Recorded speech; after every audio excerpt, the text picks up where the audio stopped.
শিশুটির বয়স মাত্র ৬ মাস এবং আমরা যতটুকু জানতে পেরেছি তার বাবা মার সাথে বাচ্চাটি তাদের এই সড়কটি দিয়ে পাশেই কাপাসগোলা এলাকায় তাদের এক স্বজনের বাসায় তারা আসছিলেন এবং আসার পথেই এই পাশে সড়ক আপনি নিশ্চয়ই দেখতে পাচ্ছেন যে এই সড়কটির পাশে কোনো রিটেনিং ওয়াল বা কোনো ধরনের নিরাপত্তা বেষ্টনী আসলে নেই। সেই সড়ক দিয়ে তারা যখন আসছিলেন আসার পথেই আপনি জানেন সন্ধ্যায় চট্টগ্রামে বৃষ্টি হয়েছে, সেই সাথে এই পাশের যে নালা সেই নালাতে পানির স্রোত ছিল।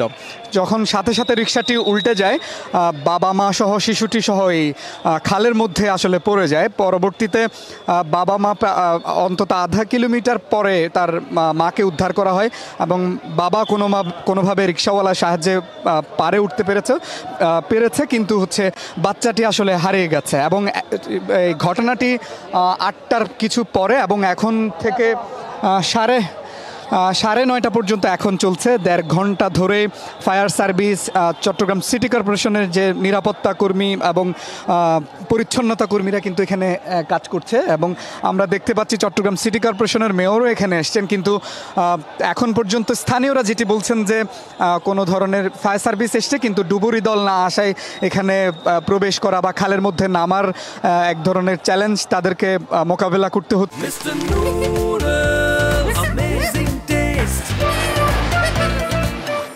পাশাপাশি আপনি নিশ্চয়ই ক্যামেরার চোখে দেখতে পাচ্ছেন যে এই খালটিতে প্রচণ্ড পরিমাণ আবর্জনা, ময়লা এবং একেবারে পানি চলাচলের অথবা একটি খাল দেখলে কোনোভাবে বোঝার উপায় নেই।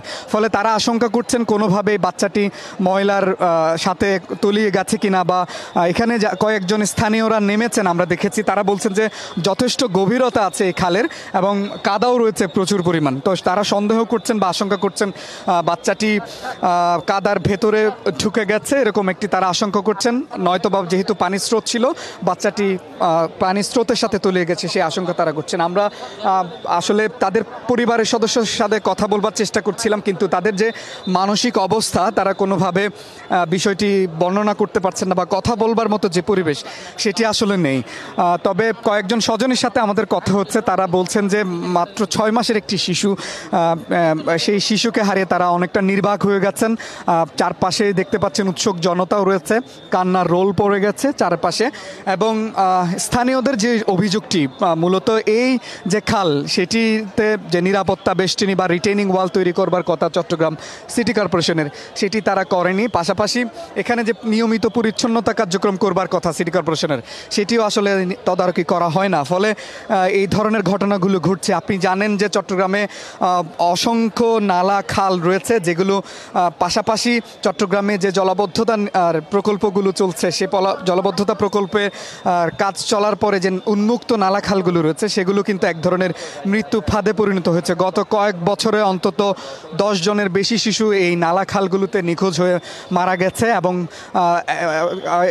২০২১ সালে চট্টগ্রামের মুরাদপুর এলাকায় একজন সবজি বিক্রেতা নালাতে তলিয়ে গেছে এবং এখনও পর্যন্ত তার শরীরের অংশটুকু বা তার দেহাবশেষটুকু এখনও খুঁজে পাওয়া যায়নি। তো সব মিলিয়ে এখন পর্যন্ত ফায়ার সার্ভিস এবং চট্টগ্রাম সিটি কর্পোরেশনের যারা পরিচ্ছন্নতা কর্মীরা আছেন তারা কাজ চালিয়ে যাচ্ছেন। ফায়ার সার্ভিসের কর্মীরা আসছে, আমরা ফায়ার সার্ভিসের কর্মীদের সাথে কথা বলবার চেষ্টা করেছি, তারা বলছেন তাদের ডুবুরি দল আসার পথে রয়েছে।